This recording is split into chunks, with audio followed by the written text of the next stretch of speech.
No. About his comment. He was in our session. He was only going to be all loud and noisy because if he spoke, he was going to have to announce to the room that he'd got links to tobacco, which at that moment in time, no one knew he had. At that point in time, he wouldn't have said it. Come on. Good point. Right, now we've got to be careful now because we're live.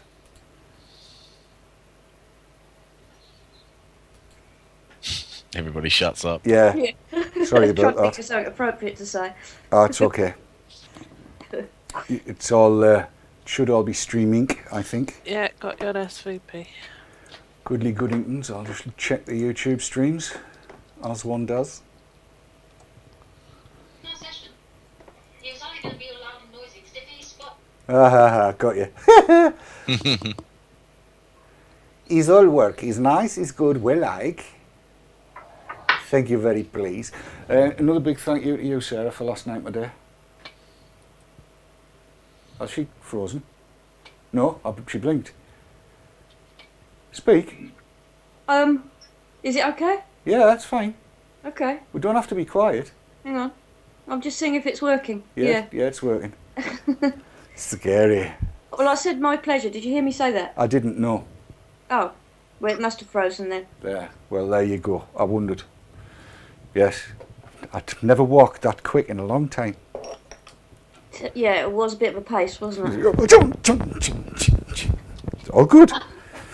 Right, can we have some sound checks, please? Sound checks. Right, we'll start with Lorien from 10 down to 1, back up to 3, please. 10, 9, 8, 7, 6, 5, 4, 3, 2, 1, 2, 3. Good. Well Sarah, done. same please. Oh, God. 10, 9, 8, 7, 6, 5, 4, 3, 2, 1, 1, 2, 3. And again, please. What? Again. 10, 9, 8, 7, 6, 5, 4, 3, 2, 1, 1, 2, 3. Yeah, I think so. John? 10, 9, 8, 7, 6, 5, 4, 3, 2, 1, 2, 3.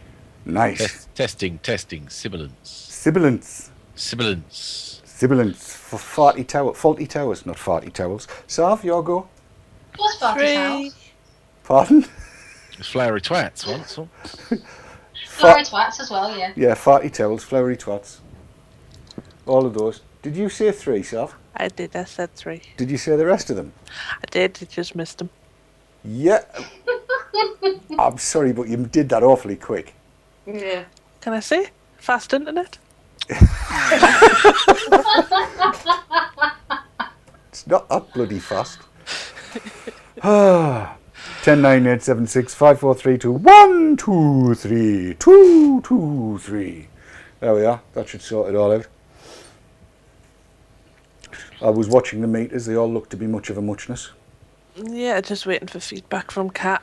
Oh, don't want feedback. It makes a whistly noise. Thank you.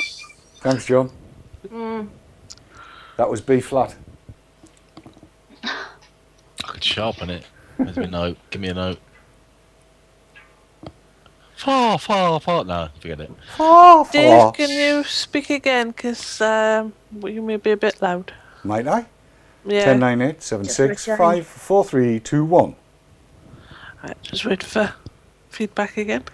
I was just being, it's my sexy voice. Deep and dark and interesting.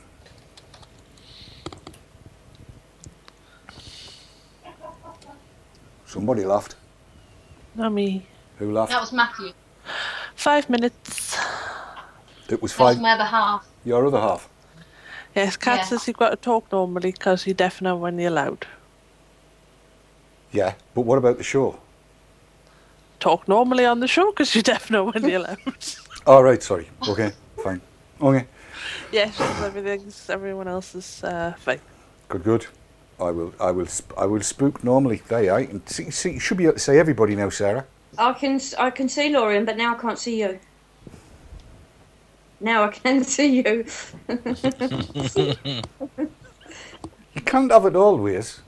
Oh, It's just Lorien and I are so good looking, we need to ration ourselves. That's what it is. fair enough. Yeah. That was what Lorien There said are to me. guidelines. That's what Lorien said to me. I don't believe her. I think it's you and John that should be rationed. Oh, you're so sweet. But I just can't get enough of Sav. Don't even go there. Now, there's a reason Sav's got the biggest screen. Oh yes. I Yeah. got the biggest head. Oh. Do you know what your hat size is? My head size? Yeah, I know, God. I don't know. I've never bought a hat. Well, I have. Yeah, but not you one wear that needs millions measured. of bloody hats. I but never one that's needed measured from my head. This is interesting. Do you know your hat size, Lorien? I haven't the foggiest, no. I know mine. What's yours, John? Mine's 68. I say that because the missus wears a 34 bra and it's about the size of that. Right, yeah. Right, great minds think alike, because that's where I was going. Double H. No, actually, yeah, I'm 61 centimetres. I'm 7 1/4. When you're follically challenged, you tend to get yourself measured for hats. Yes, because there's now to hold them on. I know this only too well. Yes, indeedly. Lot to get through tonight. It's going to be good. Try that one. Is it working? Yeah, it is. Good. I've tried to make everybody look brown and tanned and healthy. Good luck. Turn my brightness up, I'll probably look washed out and ill. What, like yesterday, you mean? Like yesterday in that glorious sunshine in London, yeah. Lord, it was warm, wasn't it? It's 2 gorgeous. minutes. 2 minutes, did you say? I said 2 minutes. 2 minutes. Oh, all right. In that case, bottle out. Glass Glad I've filled. got air conditioning for the next 2 days. God, yes.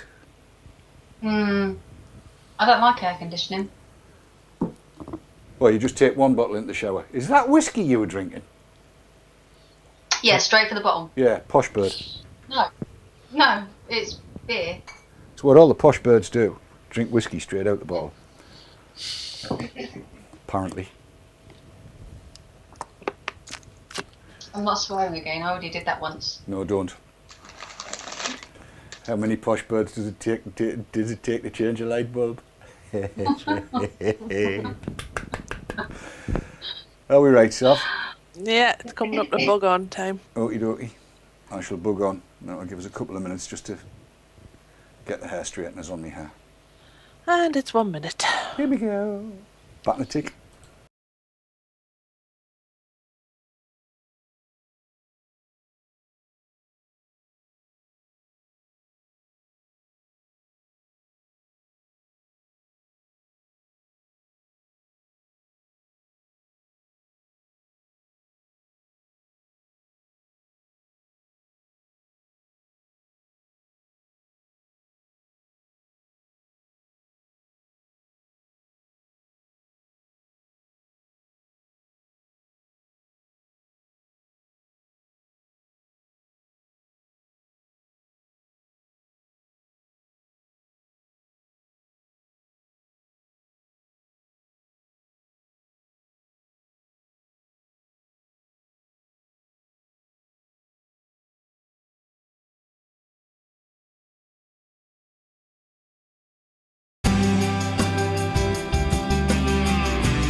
And yes, here we are on a Wednesday night, the old night for VT Talk this is, but it's here for a reason, because my 3 guests and I will not be around tomorrow because we'll all be in London, where we were yesterday, which is why we're here tonight with Sav, who's going to keep me right, aren't you, Sav? Mama? Well, you are the effervescent loveliness and bounteous beauty, whatever, what's the second one? Bountiful beautyliciousness. That is the one and only Sav. I'm sleepy. Really? Yeah. It's all the sun, isn't it? Son, no, don't go out in that. Don't like that. No, do you not? No. No. Well, there it is. There it is. That's the way it is. But you're all right, though, aside from being sleepy and stuff. I'm absolutely peachy. Just a little sleepy. Okie dokie. So Chat has to be kind tonight. Oh, chat, yeah, I forgot about them. Type slowly, This. spell correctly, don't swear. Yeah. You'll not have much to swear about, to be honest. No, I have tonight, as you will see, I'll go from left to right, your left to, from over there. In the far monitor, we have Lorien Jollye tonight, isn't it? It is jolly tonight and most nights, actually, yeah. Not Jolie, No, definitely not that. otherwise known as Posh Bird. Yeah.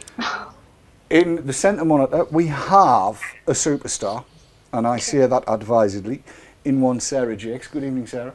Hello, David. How are you? I'm peachy. Was that the word, Sav? Yes, Peach. Peachy. Peachy's a good word. I'm peachy. Good. Apparently, when I went to alter various bits of things, there were too hairy. Never mind. And in the monitor closest to me is John Diver, who again was in London with us all yesterday. Hiya, John. Hiya. How the hell do you handle the heat like that down there all the time? I don't go out of the house very much, to be honest. That's probably the best way to do it. That's the only way to do it. How did the tube strike impact on you today? It didn't impact on me at all because I was in doing NNA stuff actually. Funnily enough, Oh well, there you go. That's all good. which is nice and easy. But trouble is, I've got my office in the hottest room and the one room in the house where you can't actually open the window. So I know I'm that. sweltering a bit. Yeah, I know that feeling. My skin is leaking here too.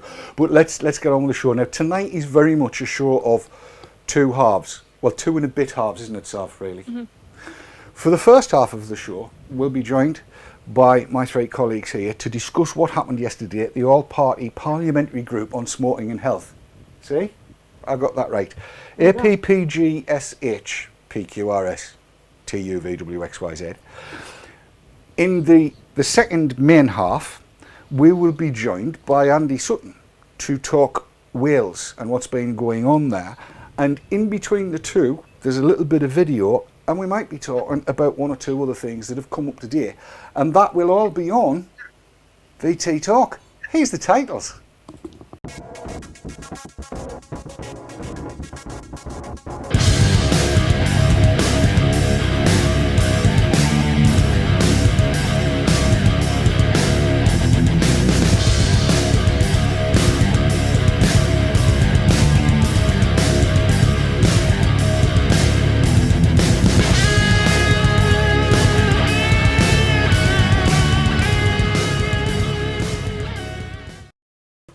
If anybody wasn't bouncing along to that, you're not a musician. It's grand, isn't it, John?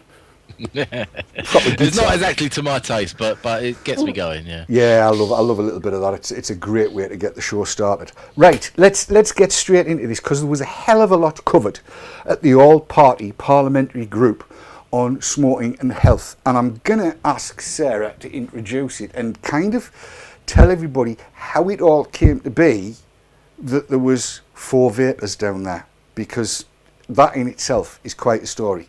Sarah?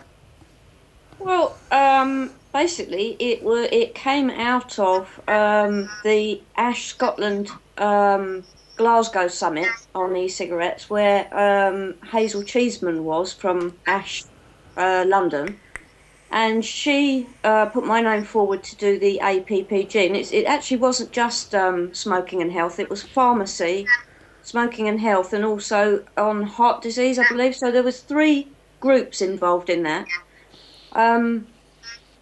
Anyway, she put my name forward, and then, you know, we were going through all the motions of sorting it all out, you know, getting it all arranged and all that sort of thing. And then about a week or 10 days ago, she said that she'd rather like a few more vapors to be there.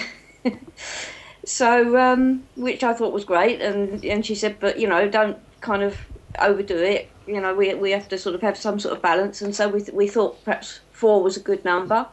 And that was how it came about that Lorien, yourself and John came as well. Yes. So we all toddled off down there. We got an email, I don't know, a couple of hours before we were due to go in to say, don't be late. There's quite often half-hour queues to get in. Then John and I took our clothes off, well, our belts at any rate, to get into Portcullis House. I thought it was going to be in the proper, you know, the full Palace of Westminster bit and flunkies in tailcoats and all that kind of stuff. No. Policemen with bloody great big guns, so I managed to get through with more or less what you see over there, unscathed, no problems at all. You got through unscathed as well, didn't you, John, or did you get stopped? No, I got stopped as well. Yeah, wanted to see the couple of devices I had in my bag. Yeah, and there was nothing particularly out of the ordinary or remarkable, was there? I mean, it wasn't like you had a Coolfire 2 with you. No, not a hand grenade. No, I mean, I guess they must look pretty suspect on the X-ray, really. You know, metal tube with a battery. In fact, I usually carry in the same bag. Like I had 3, which together look like 3 sticks of dynamite, probably on an X-ray machine. That's what makes me wonder, because there was a 26 650 mod, 3 18 650 mods, 2 18 500s, kicks, and God knows what else in that little green bag I had with us. There was loads of stuff, and they just, oh yeah, it's Dave, go on. Mad. You got stopped as well, didn't you, Lorien? I did. I kind of expected to, because I've got my SVD in the bag, and I'd also got my my 134, and it was, I think, probably on an X-ray that looks really very strange, and the woman looked so confused. She was kind of looking at the screen and looking at my bag, and she said, "Can you just empty your bag?" I was like, "I think this is probably what you can see." She just sort of gawped at it, had no idea what it was. So you told her it was a Gatling gun and everything was all right? And it was fine, yeah. So, right, yes, sorry. That was just a slight diversion to say that they took security extremely seriously, to the extent that we had to take our belts off. And anyway, so all was going well, and we went up to the room, at which point Sarah takes up the story again. This was fabulous. Well, I mean, I was a little bit shell-shocked at the size of the room. I have to say, I didn't realise the meeting was going to be that big. And I mean, basically, the way it worked was we were in a sort of a horseshoe formation with Kevin Barron, is it? Yeah, Kevin Barron. Yeah, was chairing it along with Paul Burstow, 2 MPs, and then there were 2 members of the House of Lords sitting at the horseshoe table. And then the 2 panels, so one side, my side, was Professor David Walker, who is the Deputy Chief Medical Officer, Robert West and myself. We were the first panel, and the second panel was Rob Darracott, who's from Pharmacy Voice, which is a kind of a union of all the various national pharmacy groups in England, Scotland, Wales. Not sure if Ireland's included in that, but I assume they are. So Rob Darracott, Rebecca Taylor, and Jeremy Mean. Yes. Nice to see him again. Yes. So the way that it went was we each had 5 minutes to basically set out our position, and the subject we'd been given was the risks and benefits of e-cigarettes. So we each had 5 minutes to talk on that on our panel, which was the first one. Professor Walker was cautious, I would say. His feeling was that there was nowhere near enough research had been done into these yet before they could recommend them. Very much the kind of almost the BMA view, but nowhere near as intolerant, I would say, as the BMA. Yeah, yeah. Actually, sorry to interrupt, but I just kind of want to bring in Lorien and John there to get their impressions of how Professor Walker, David Walker, came across. What did you think, Lorien? Well, having seen Dame Sally Davis at the PHE thing, I was expecting that sort of angle, though possibly not quite as hysterical. And he was nowhere near as hysterical. He was far more level-headed. I still didn't like a lot of what he said. He was still very concerned about marketing. As far as he was concerned, they are absolutely being marketed to children. He was talking about what age groups specifically they were aimed at, and I think he said 12 to 18. It was all very odd, but it wasn't the same level of ridiculousness as a CMO, but it's very heavy on the marketing. Yeah, how did he come across to you, John? Well, I must admit, I was expecting quite a lot worse, because I thought he'd give us basically the Dame Sally line, and he wasn't anywhere near as frothing as that. So, I mean, Martin Dockrell leant over to me. I was sitting next to Martin, and he gave me a little nudge and sort of said, he deserves to be congratulated because he's really off the party line there. So, he was, there was some positivity there. He said that I mean, he trolled out quite a few negatives. Marketing to children. There was 10 to 14 was mentioned at one point. Yes. He mentioned Chinese quality. He mentioned high failure rate, and the usual not enough studies. But it was quite interesting that he did point out in the middle of all that, he said, but it's quite clear they're much more acceptable to smokers than NRT, and potentially are going to give us much higher quit rates. So there was some positivity in there. I was quite impressed, really. Yes, that was where he was at the beginning. And I'll throw it back to Sarah now, because my view is pretty much the same as Lorien and John's. I was kind of expecting the worst and got not quite as bad as I was expecting. But there's more to come. More to come. Go on then, Sarah. Well, next up was Robert West, who did basically what Robert West does best. He gave details of the research that came out in his smoking toolkit study and the recent stuff that was in the news about the 60% improvement on success rates over the counter NRT. Mm-hmm. And he actually was probably the person on the panel that the MPs who were there were referring back to when it came to all the scientific stuff. And he did actually talk to David Walker and myself before it all started. And I did wonder whether David Walker had slightly tempered what he was going to say based on what he knew was coming next. Yes, yes. Possibly, yeah. That is quite possible, isn't it, John? Yeah. Who are you typing to, Lorien? No one. Yeah. David Walker, what did you think of him?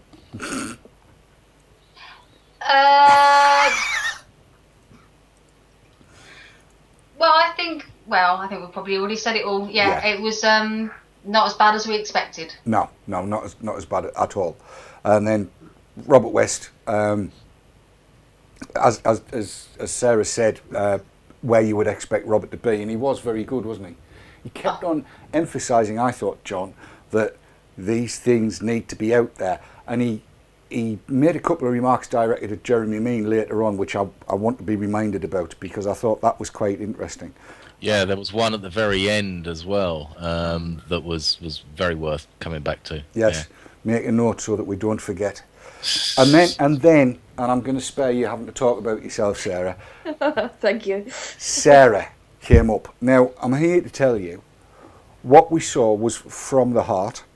It covered every base that needed to be covered, and it told it like it is from the vapor's perspective. And I mean exactly like it is from the vapor's perspective. And what got me looking round was the eyes on Sarah with nods and the odd, oh.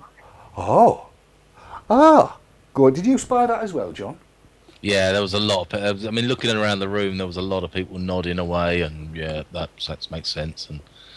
And yeah, I thought you did very well, Sarah. And I've said it before, but excellent, really good stuff. Thank you. I mean, it's you're always your own worst critic. That's the trouble. And you know, the people who were there know that I got into about 2 sentences and froze, but then luckily managed to kind of pull it back together again and got through it. And after that, after the first presentation was finished, then with the general discussion, I was fine. But I'm glad to hear that it seemed to have gone down, and I could see Martin Dockrell sitting there going, like a sort of nodding dog at me, which it's encouraging when you're in that sort of situation that you're just not used to. It's difficult, but you get through it somehow. Yes. Well, the point is, it was totally authentic. Mm. That's what matters. Yes. I would say that exactly. You came across as a real person. You didn't. What you didn't do was come across like a paid lobbyist, an AstroTurf person, or anything even remotely like that. You came across exactly as a vapor, and I thought that was great. It even touched Jeremy Mean, because there was a couple of times I noticed he was nodding, because I saw the hair leave the back of his collar. So there you go. Would you agree with all of that, Lorien? It was really nice to watch Sarah. Actually, I wasn't watching the rest of the room. I was kind of watching Sarah like a hawk, and she was so calm and so reasonable. I was And terrified. Anybody would be, but it was Yeah. just so calm and so real as well. And I think that's probably, the absolute best thing anybody could ask for in that situation. Yes. There followed a discussion after that, and it was meant to be the political members talking to the panels, which they did, and they asked some pretty apposite questions. Did you make any notes on that, Lorien? I made a lot of notes, but now I can't remember where they all fit to. So no, I can't remember what the questions were from You that. got anything, John? There was specifically from Lord Falconer, was it? I think Something it was. like that. Yeah. Yeah, I mean, he wasn't entirely negative, but he seemed to be absolutely amazed that people can use these things anywhere, in restaurants and bars and things like that. And isn't anybody going to stop it? Yeah. And I think it was Robert West had to come in. Might see it, didn't they? Sorry? Children might see it. Yes. Yes, Oh, exactly yes, that. I mean, children could see them, as Yeah. if children never see a smoker. Well, I was going to say there are many, many things that children see that perhaps their parents would rather they didn't, but they do. I've been in London. There are many things that can be seen there that Sav hasn't got enough mind bleach to take care of it all, as far as I'm concerned. So yeah, but he was bleating on about that. Children might see it. They'll see the plumes of smoke. So yeah, he disappeared though, didn't he? Yeah. Yeah, he shot off fairly quickly, which was maybe a good thing. We'll take a quick pause there and go to Sav, I think, and find out what chat's saying. Yeah, chat had quite a lot to say, mainly about the marketing side of it. Vape and Sam has said at least... God, it's going to be one of them, Nathan. At least risk is the correct word. Yes. That was used. Alan Fletcher says, why not just restrict the TV advertising until after 10 p.m? Well, because some naughty children stay up after 10 o'clock, especially if their parents have gone to bingo and left the 6-year-olds in the house. They time shift. Yes. Yeah. Trelento says probably would have been worse what people had to say if you people hadn't been there to correct them and point them in the right direction. Vape and Bada says the BME should concern themselves with science and not marketing. Mm-hmm. Mark Shaw has said first they start to admit that there are benefits, and then they suddenly realise the bigger picture. Neil Roth has said the marketing is all they have left to fight with. It's something we can't argue back without looking like AstroTurf. Midge and an awful lot of people in chat have said, well done, Sarah. It's exactly what we needed. And Disco Des has said, I wish MPs would just ask their own friends and family members who are vapers what their take on vaping is. I'm sure the vast majority of MPs will know someone that is a vapor. Exactly right. And I would go so far as to say, as if you think that they might not have a family member that's a vapor, you're one. Why don't you make a point to go and see them? Because actually they're very approachable. We've all found that with talking to the guys that were there, did we not? Yeah. Yeah. Yeah. Yeah. Can I just come back on their marketing point? Yeah. Because when the deputy CMO was going on about the marketing, he brought up the old Hastings stuff, which is all those comparative adverts with the cigarette ones and the e-cig ones, which none of those have ever been in this country. I think they're mainly American, and Deborah Arnott did actually stand up. Well, she didn't stand up; she did it from sitting. But anyway, she pointed that out. She backed me up on that point because that was my response to him, and she also pointed out the CAP consultation. Yes, that's exactly right.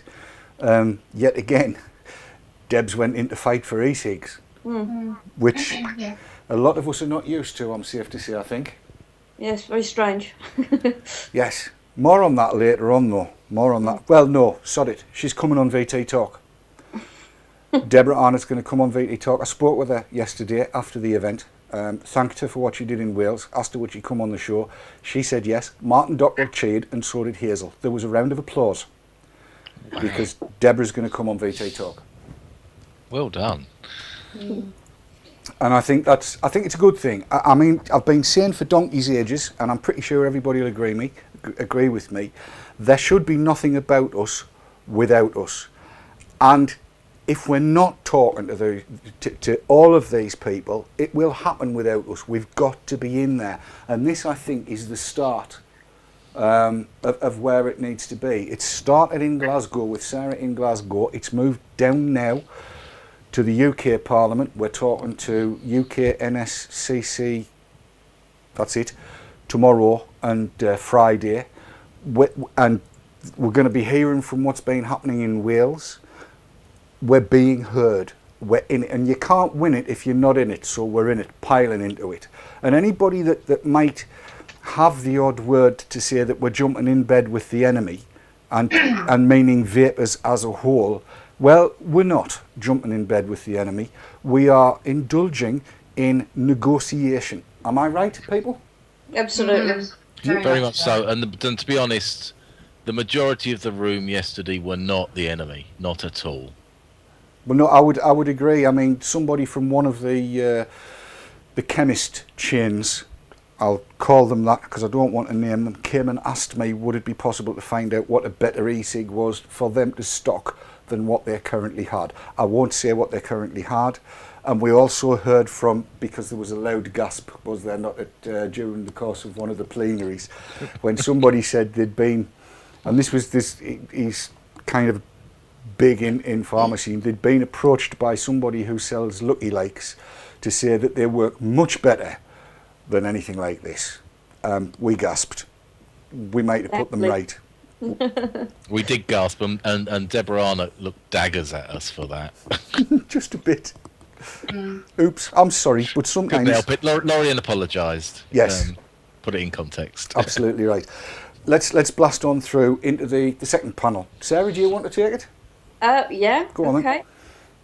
First up on the next panel was Rob Darricker of Pharmacy Voice. Now, I don't know, they did actually publish their position statement in May, which for a group which represents pharmacists, I suppose it was kind of as you'd expect. But they did go further than just sticking to things that relate to pharmacies. In that they were calling for the standardisation of the devices so that patients can be assured, and they're also supportive of bans in public spaces.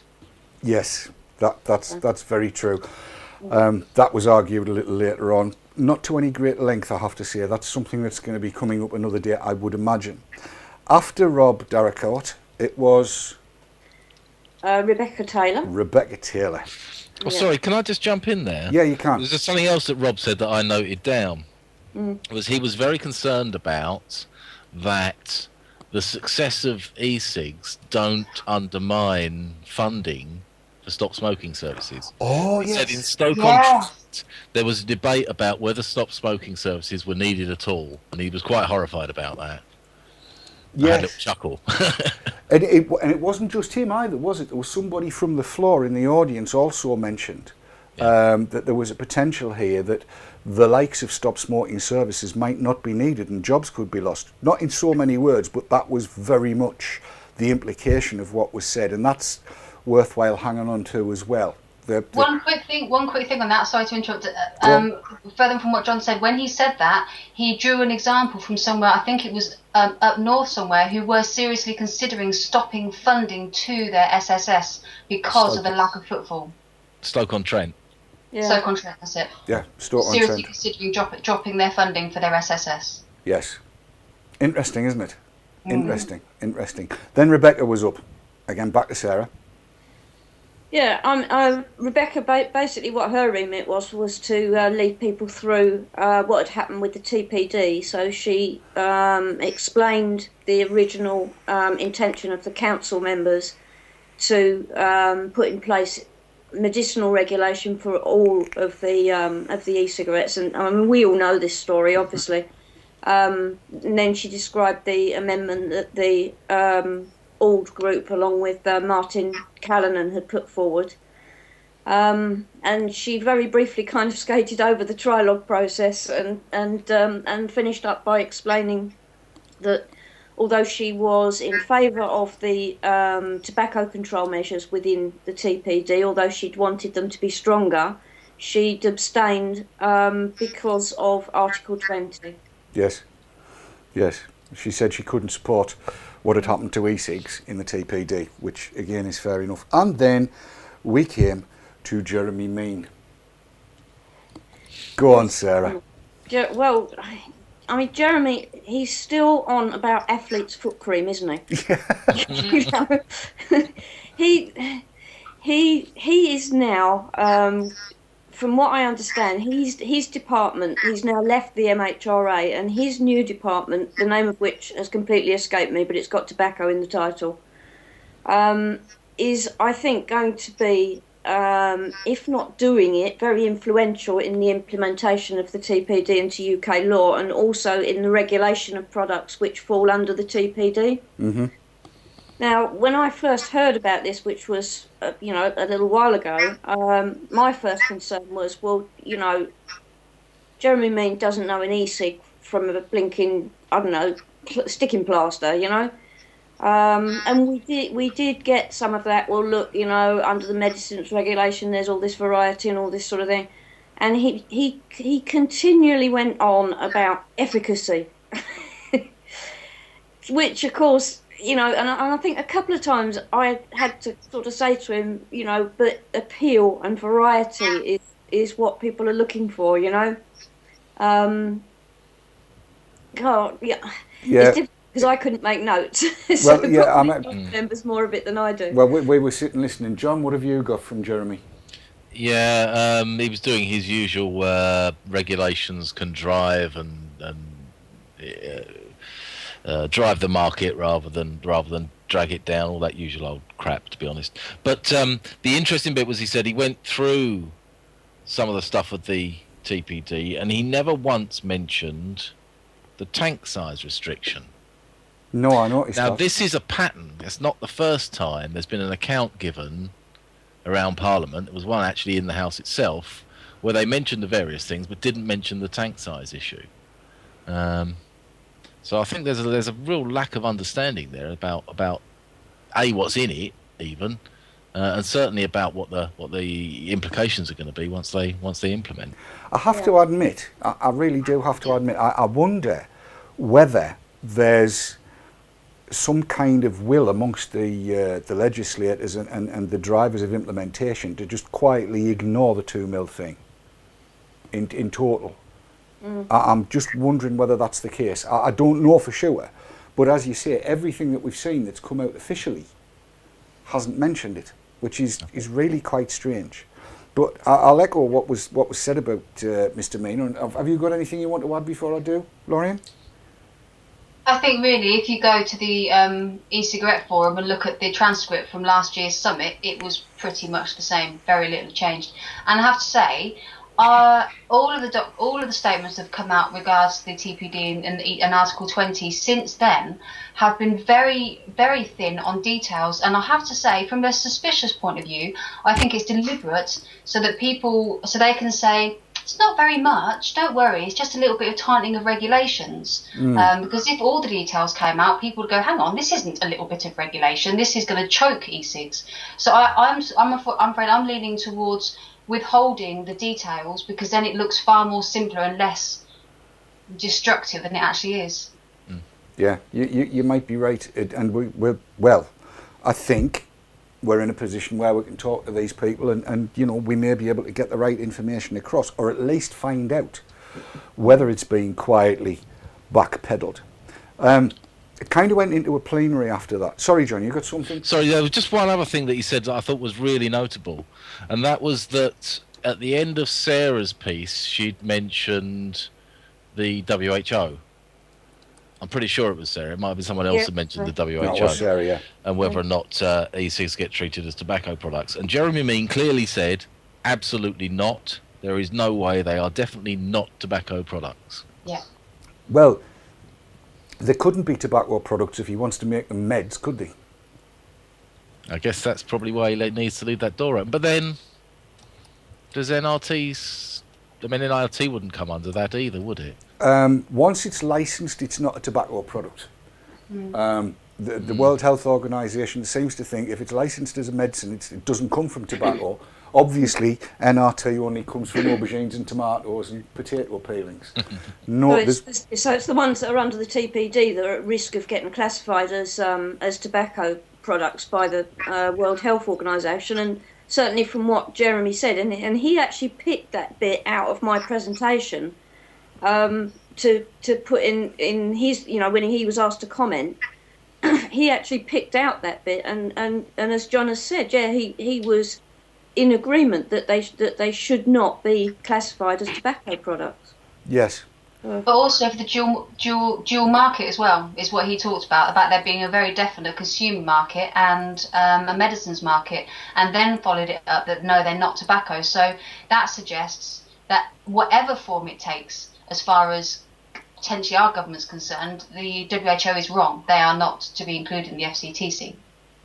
That was the way I picked it up. And one thing I will mention as well, and it's probably completely out of the timeline, but Kevin Barron, who chaired this, was at pains to point out to Jeremy that he needs to talk with vapers. And he made that point quite strongly, didn't he? Yeah. Yeah. And another... Well, I kind of cornered Jeremy, didn't I? Just a bit. I kind of cornered him and said that if he was serious, because, he seemed to accept the point about, one of the important things to preserve was the variety and appeal. It's no good having sort of six products on the market. People need the variety and appeal. And I said to him, if he's serious about that, then he needs to talk with us. Mm. And he kind of looked at me and kind of nodded grudgingly. Yes. And it was after that Kevin then picked it up and said, yes, you need to talk to them. Which was all to the good. Sav, I can see your eyes flitting about at 1,000,000 miles an hour. What we got? I've got a fair bit. I've got a fair bit I can't read out. I'll go back to. I think we finished at advertising. Mr. Kraken says on the TV ad thing as well. There was a vape advert on before a 12 rated film. I forget what I went to see, but it was 12, which was a bit daft in his opinion. Neil Rothers says none of the big companies will do us any favour. Sadly, it's the nature of the business. Leanna Lawless says don't think ads ever influence people starting smoking. Mark Shaw has said Deborah Arnott has gone in deep with e-cigs. We may not agree with her stance, but she has probably researched e-cigs as much as any of us. The Morning Star has said the big breakthrough is that we're now being invited to these events. Yes, that's the big point. Yeah. Brian Fletcher has said just as long as it's not us doing all the donkey work and making e-cigs acceptable, and then big companies are the only ones able to afford the legislation. And regarding Jeremy Mean, Moonlit has supplied me with chat's feelings on this, and Moonlit says Mean appears not to be well liked within chat. And the final comment, Neil Roth has said, this is where the early day motion could help us get this stuff debated in Parliament now.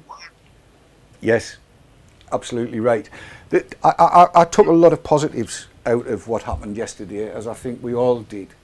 For one thing, Robert West was dropping very, very broad hints at Jeremy Mean, who was actually being quite conciliatory, I thought, for him. And saying, very, very paraphrased, look, the TPD is a whole load of festering dingo kidneys and it's going to strangle the market.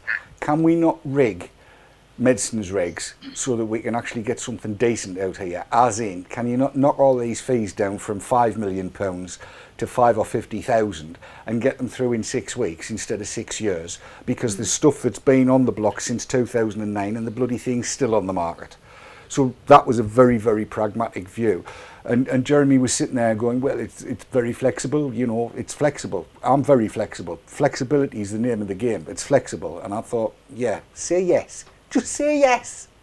Did any of you three pick that up? I think I wrote it down, actually. I think I wrote down flexible a lot. a lot of Jeremy being very flexible. Positively a gymnast, that man. Yeah. Yes, there you go. You did say that a lot. There was a wonderful bit right towards the end there where he pulled the bomb, as far as I was concerned, good old Robert West, where there was talk about the TPD, and he said, we really, we've got an opportunity here to kind of forget the TPD and do it properly instead. And he talked about bespoke regs. Yes. Very, There not a lot of no one shouted out. Nobody sort of screamed heresy at him.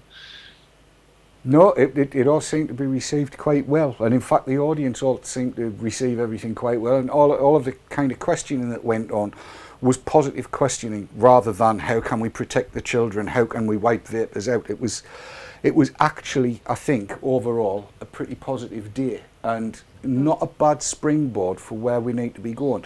And if we're going to keep on saying there's got to be nothing about us without us, as I said earlier, we've got to be there. We've got to be in conversation. If we're not in it, we can't win it. So it's all good. Is there anything else any of you three would like to add to this? Because I know Lorien's got to go and get a train, because you're sleeping on the train tonight, aren't you? I am sleeping on the train. Yes. One thing I think needs to mention is how the bloke from Pharmacy Voice, what he said at the end. Yes. Yeah. Go on then. Oh, okay, that's me then. Yeah, so at the beginning, obviously, the bloke from Pharmacy Voice was very much quite a hard line on advertising, on marketing, on children, on all of those things. At the end, when they were asked to summarise their opinions and kind of give their view of what had happened, he went to start with that and then stopped himself and said, to paraphrase, given what I've just heard, we need to revisit our position. Yeah, that's exactly what he said. And then he came up to me afterwards and asked for my contact details. Yeah. What did you get, John? Yeah, need to go away and consider what we've heard today. Yeah. Which I thought was a distinct climb down, because he had a real opportunity to stick the boot in there and he didn't. Yeah. Yes. I think all of this is going to happen with little victories. I don't think we're going to win the battle in one fell swoop or one meeting. I think it's going to be little victories. But every time I'm seeing stuff like this go on, there are little victories being won. And that, just from the Pharmacy Voice, it's bigger than a little victory. That is another set, a whole set of people that are going to actually look at the evidence. And that, I have to say, is down to the good work that Sarah's done in organising all of this, and the good work that Ash did getting us down there.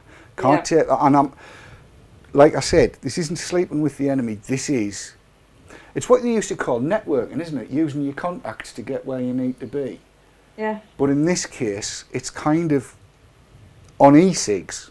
Only on e-cigs, we all seem to be heading in the same direction, and that I think is a good thing. Is there anything else we need to add to that? Because although I'm going to overrun. Just on the Ash point, I mean, it's not as if they're inviting us in there and telling us what to say. They got us in there yesterday and then just gave us free rein to say whatever we wanted. They're not trying to kind of guide us in any particular direction that they might want to go in. They're literally just giving us a voice. And I'm really grateful to them for doing that yesterday for us. I've got to say, I picked up that they're asking us for guidance on e-cigs, because it was blatantly obvious to me that they'd never seen the size of kit or the kind of kit that John and I and all of us took in. There were eyes out like chapel hat pegs. It was a case of, they looked at this and went, oh my God, it's huge. It looks very, very technical. Beautifully, isn't that beautifully made? And I'm thinking, 'tis a bit, pet. That's. Yeah, you're not going to see that in a blister pack in boots, are you? Bloody hell, I hope not. Well, if it's got Vapor Trails TV engraved on it, yeah, I hope we do. Too right. Okay, what's going to happen now is we're going to say goodnight to my three guests. Lorien's going to get on a train and head towards London. Sarah's probably going to down a couple of bottles of wine, and you deserve them richly, my dear. No chance. I'll get you up early in the morning. John, I suspect, is going to be wafting himself with a fan, because it does look very warm where you are, John. It really is, yeah. Yeah. But before we say goodnight, I just need to go to Sav and see if we've got anything else from chat with which to part. Oh, we've got one part and comment which has come from Mitch Dog, and he says, sounds like huge strides for the good of vape kind were made. We are all very proud and grateful for your efforts, guys. There you go. Can't really say fairer than that. Right, what's going to happen now? We're playing a set of adverts, and then there will be a 7-minute video from Smoke Without Fire, the second set of adverts, and then we'll be joined by Andy Sutton, who's going to run through with us, because he was there, what went on in Wales. Now, if you've looked at the YouTube advert, you'll have seen that Rhydian Man was named. Rhydian's actually still in conversations in the consultation process that's going on in Wales, and that's way more important than him being here. So you'll actually see live people in around about 10 minutes time. But until then, thank you three for coming along tonight, and thank you for all the sterling work that you did yesterday. It was a pleasure to sit and watch you all in action. It really was. Thanks again. Thank you. Cheers. Thank you. Bye. Right, adverts, and we'll be back.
iVapour and iVapour Elixir, based in Yorkshire, for your e-cig needs. That's iVapour.co.uk and iVapour-elixir.co.uk. iVapour and iVapour-elixir.co.uk, proud sponsors of VapourTrails.tv.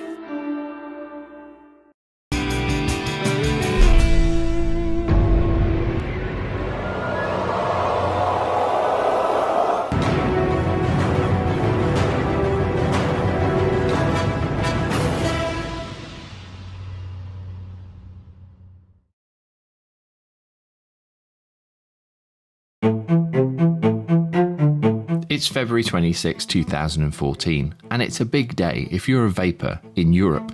A vote is taking place on the EU's Tobacco Products Directive, which boldly claims to improve the functioning of the internal market for tobacco and related products, while ensuring a high level of health protection for European citizens. It all sounds great, doesn't it?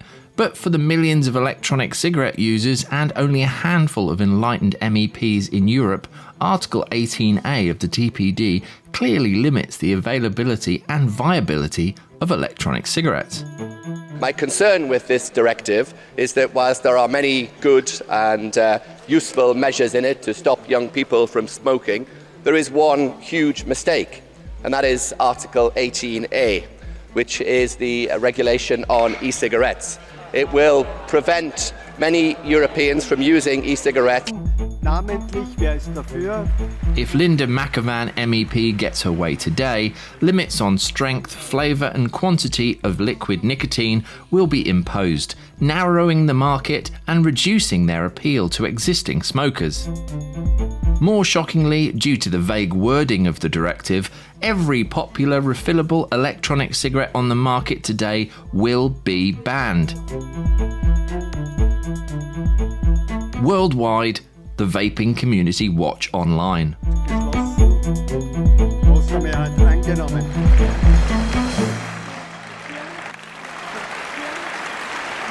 It's victory for McAvan. Article 18A has passed and it will become law within 2 years. The key thing today is that we've got a big majority in Parliament to agree with 28 governments in Europe that we're going to become world leaders again on tobacco control. And I think that's a very big step forward. How the hell does Linda McAvan sleep at night? Does she not worry that in the UK alone there are 1.5 million people who hate her guts? Today we have seen the vote on e-cigarettes go against vapers across Europe. I would like to say that today was a fair vote and that the Parliament voted against in all good conscience. But I can't say that because we've had months and months of political skullduggery. There's a lot of things being said out there about e-cigarettes, and people are scared that e-cigarettes will disappear from the market. That's not what we have voted today. On the contrary, Parliament has voted to allow e-cigarettes to stay on the market as consumer products. The only devices that actually meet the strict criteria set out in the TPD are disposable units with tamper-proof cartridges that can't be refilled easily. And these represent a big business for tobacco companies that now market them. I just find it so ironic that today she's handed everything to the tobacco companies, and it's the one thing she was supposedly trying to stop. It seems to me like that they can't possibly deliver on the promise they've given. That if we were talking about this in 10 years' time, people would be talking about these tossers that put this through. The new law imposes a gagging order on anything perceived as promotion of electronic cigarettes, including advertising, public meetings, forum discussions, internet broadcasting. Even my very own video reviews will become illegal. Whiteout. All the work we've done in the last 5 years has all been for nothing, because they're now wiping that completely away, everything we've done. Can they really kill this community? I think we've come far too far for them to just wipe us out. They won't be able to kill what's already here, but they're going to try their damnedest to stop anybody new finding that we are here. The right is on our side, there's no doubt about it. Absolutely. We know this. And we can win this, but it isn't going to happen overnight.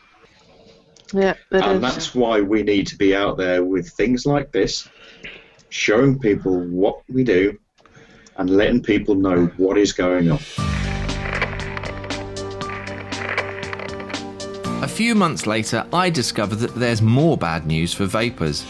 This time, it isn't from Brussels. Crossing the bridge to Wales, a country where soon, if they get their way, using electronic cigarettes would become illegal to use indoors in public areas.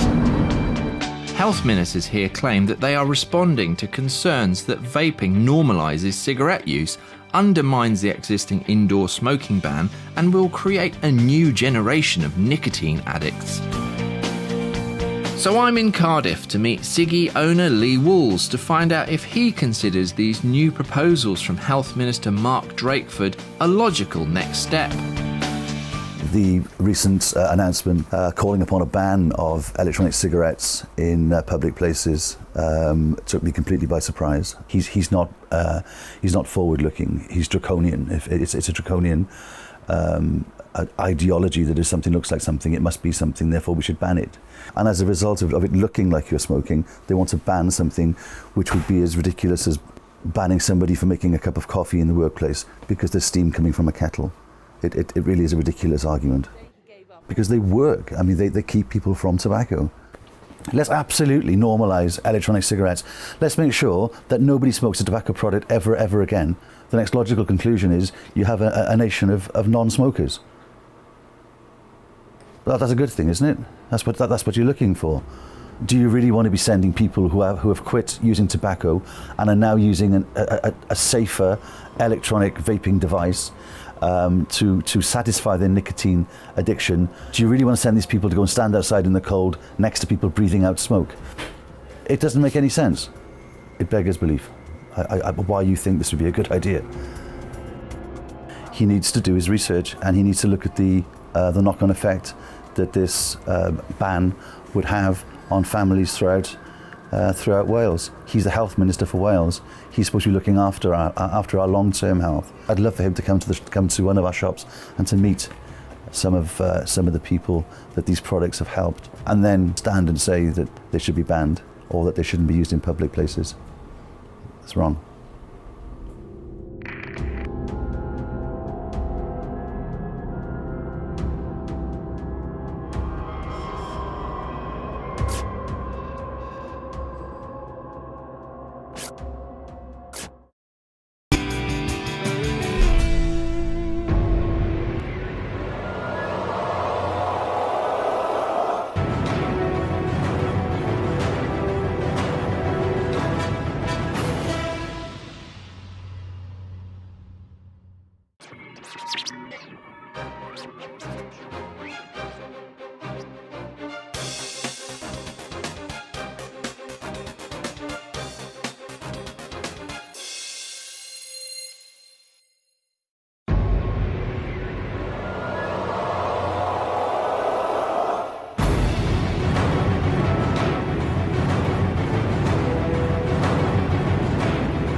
And we're back in the room, and in the middle, look, he's there. It's Andy Sutton, as ever was. Good evening, Andy. How you diddling, cock? All right? I'm very well, thank you very much. It's a pleasure to be here. Good, good, good. Now, Sav, who's won the bets on the hair or beard or whatever? Well, most people went for beardy Andy, so... Yes. Less beardy than that one. And they didn't go with degrees of beard, it was just beardy, non-beardy. Okay, well, the beardies have it. Yeah, beardies definitely take that one. I've put you side by side. You can talk between yourselves while I have a drink and pick my nose. I've got some stuff from chat regarding that video. Most of it I can't read out. There's one comment that made it past the swear filter, so it means I can read it out. And regarding the first half of the video, and it comes from Mr. Kraken, and he says, "Smug twat bag." I like that comment.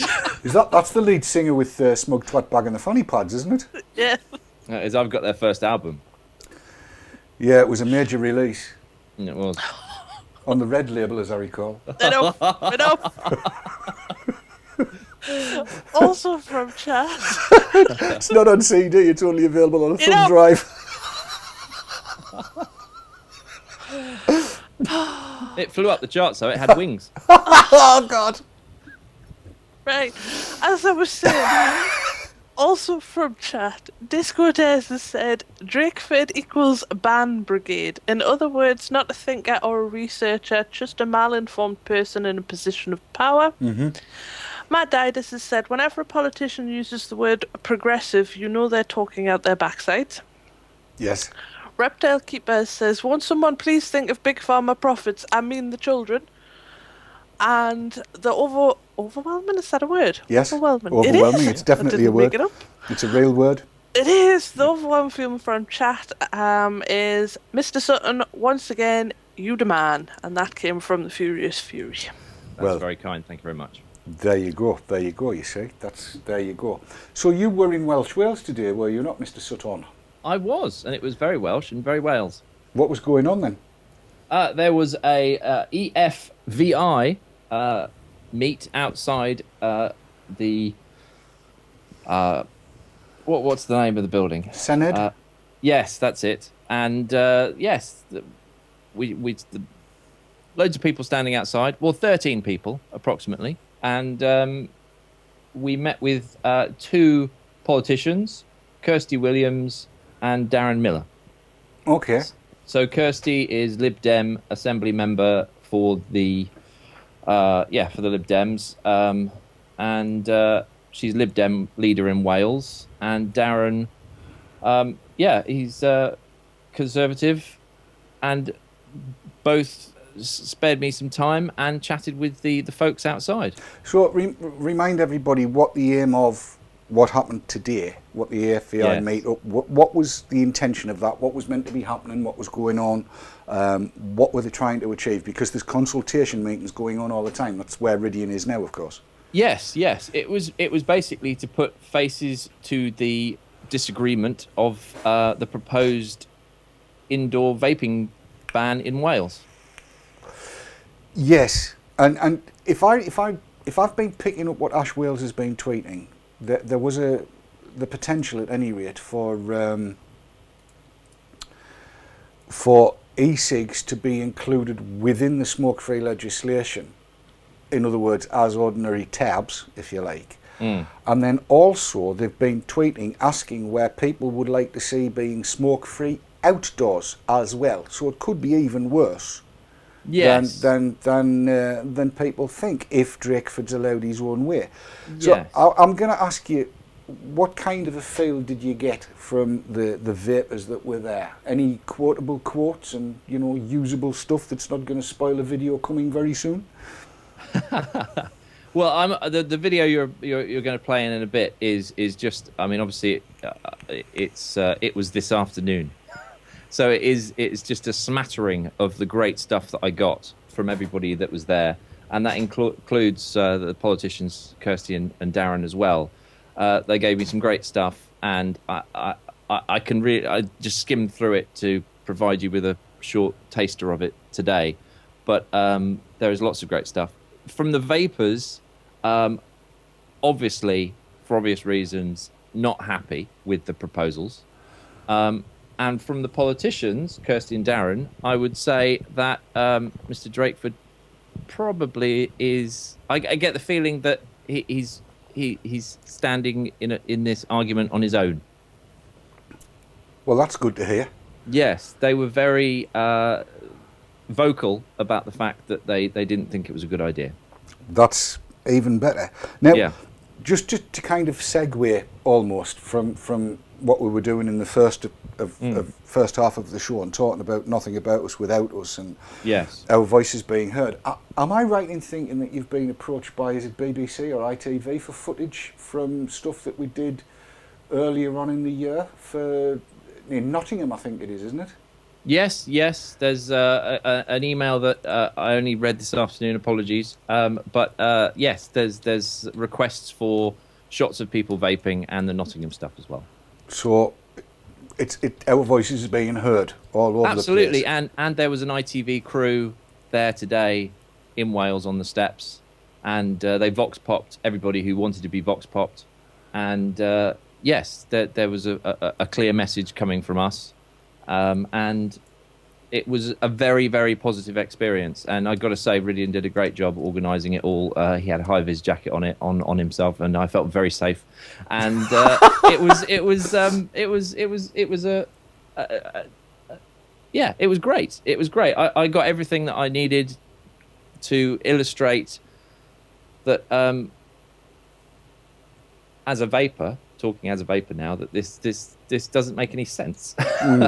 Yes. And I think the interview that I got with Lee at Siggy that you just played out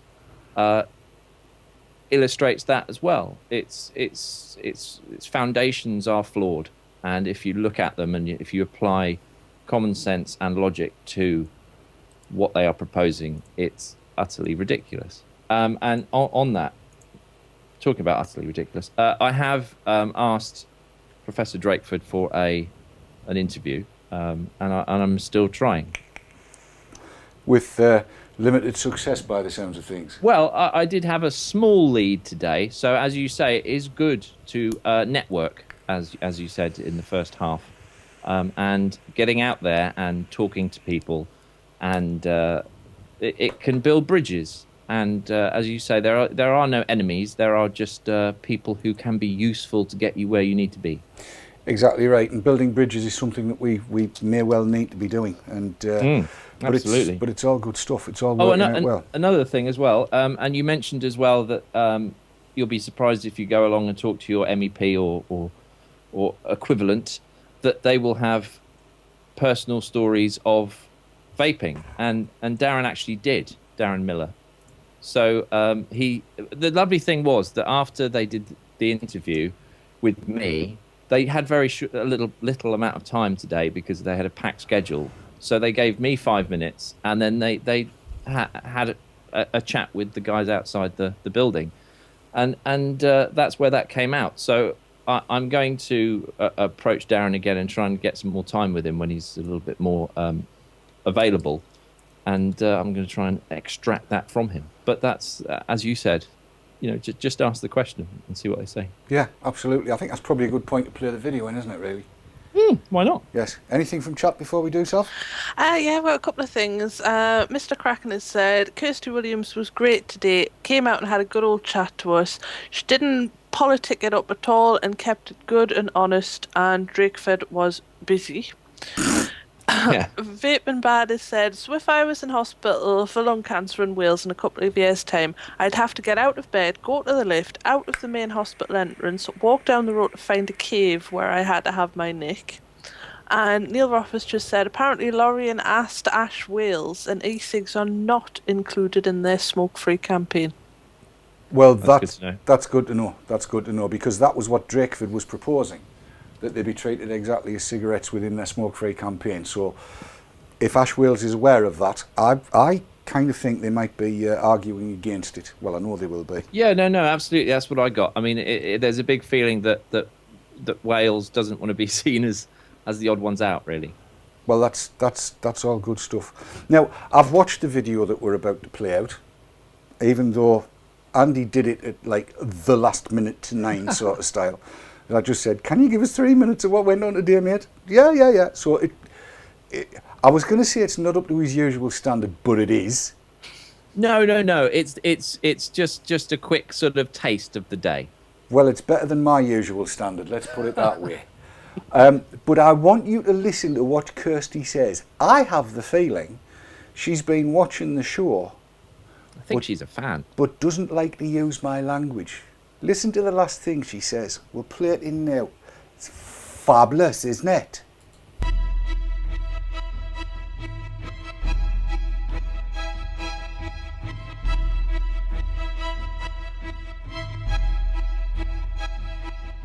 I'm a representative of the European Free Vaping Initiative. I'm the coordinator for Wales as a part of the public in Wales who uses e-cigarettes and personal vaporising devices, as some people call them. The Welsh Assembly have put through proposals to ban the use of all electronic cigarettes in enclosed public spaces, and they're planning to spread that to open public places as well, and as a vapor I think that's completely ridiculous. So I've organised this meeting outside the Welsh Assembly. We've invited a couple of the Assembly members here to have a chat with us, including the Minister of Health, Mark Drakeford. Unfortunately, he is unavailable for comment. I don't know what Mark Drakeford is thinking outside his political thing, but he's definitely ploughing the political line from Europe.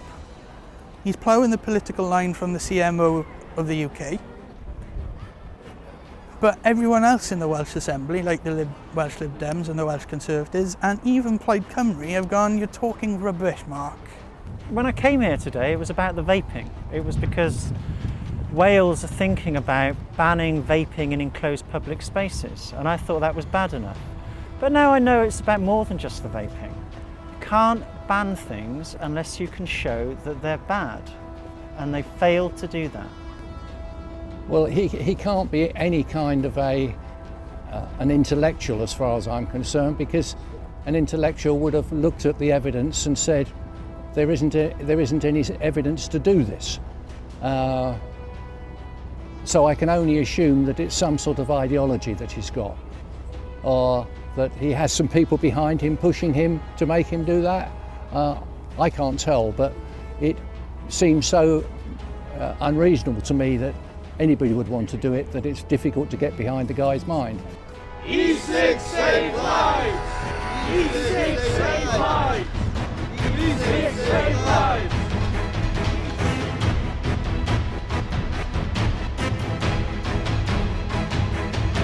Well, I'm Kirsty Williams. I'm the Liberal Democrat Assembly Member for the constituency of Brecon and Radnorshire, and I lead the Liberal Democrats in Wales. Recently I led a debate here at the National Assembly opposed to that principle, and it's good to see the people who actually do use e-cigarettes here trying to engage Welsh politicians so that we can get a better understanding about the facts surrounding this debate. These guys have been through 18 months of political uncertainty.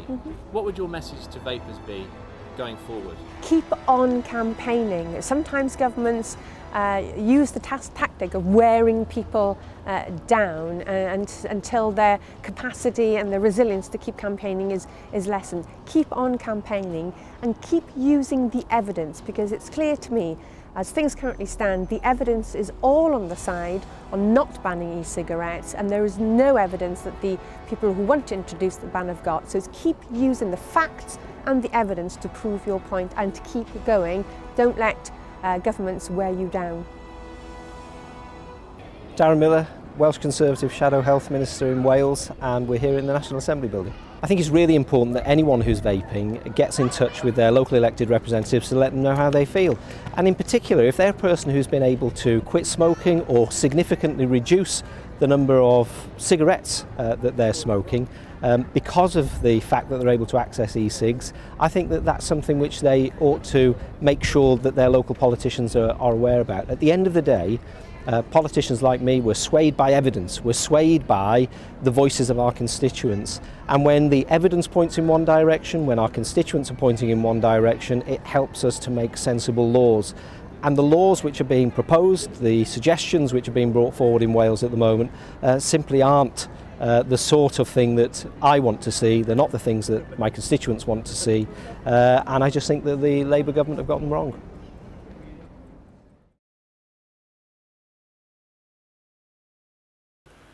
There you are. Vape on, vape hard, and don't let governments wear you down. Brilliant, that. I almost high-fived her when she said that. Did you? Yeah. That's fabulous. Good. Well, the one that I'm working on over the next couple of days will have a little bit more depth to it, but that gives you a little idea of what was shot today. It's excellent stuff. When are we going to see the big one, Andy? The big one. I was asked that today, and it's a two-pronged thing. I've said it before, and I'm going to keep putting the videos up serialized, but I've talked to 3 production companies now for TV, and what they're looking for, and the video that you showed in the middle is from feedback that I've got from people who have watched the stuff that's already gone up, and they want a more personal approach. So they don't want me to shy away from the fact that I'm a vapor, to be separate from the argument, to tell the, they want a personal journey. So that's made me look at the structure of the film in terms of where it's going. SWAF has got 2 options as the political situation and our situation as vapors evolves. We can either use SWAF, as we're doing now, using the serialized pieces to draw attention to people that we need to send it to, as we always have. Yes. The idea, though, is to get the finished film into film festivals and then reach a wide, huge audience, as did, I said it lots of times before, Super Size Me. Now, if we are unsuccessful, we are trying our damnedest that we will be successful and people will see it our way. But if we are not, and we don't get the result that we want, and we are put into a corner, then the film can then be released when that occurs to draw attention to the whole story. What I don't want to do is release the film early and it have the wrong ending, because its power will be reduced. But rest assured that the scenes will keep coming up. They're just being added to the end, as well as the beginning and the middle and the end being structures as well, from the input that I get from people that I trust and know in the industry. So it's a 2-pronged thing. It doesn't, it means that SWAF will continue and keep going, and there might be patches of silence from me. I'm either trying to pay the rent or I'm working away like I have been on that previous video. But my goal is to keep going. Good. So it's going to happen. It's going to happen. The timing's got to be right.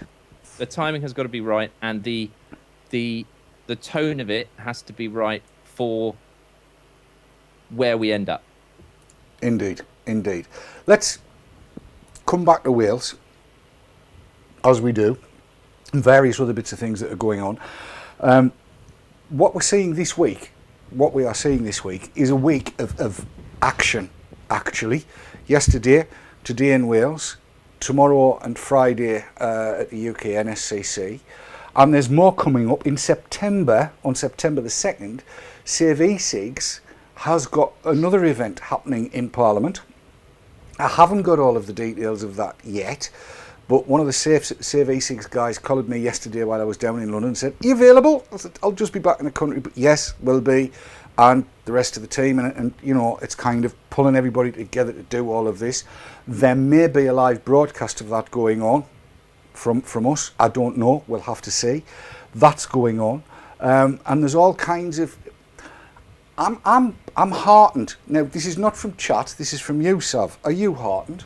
Yes, very much so. The things that we've seen happening over the last sort of month to 2 months, people are asking the right questions of the right people and actually listening to the answers for once, which is something we have not had at all before. Yes. Yes, it's true, and cannot be denied. Are you seeing the same thing in all your journeys, Andy? Absolutely. If an argument is presented and everybody agrees with it, yes, and we know it's wrong because we've got the experience and we've done the research and we are the research and we know what's going on better than anybody. It only takes effort from us and those people who are battering the wrong argument over the head time to absorb it. And I think we've had that time, and the media are now getting behind us. We've had the crew there today, which that item is going to go out in July. So it's a concerted push, and we need to keep going.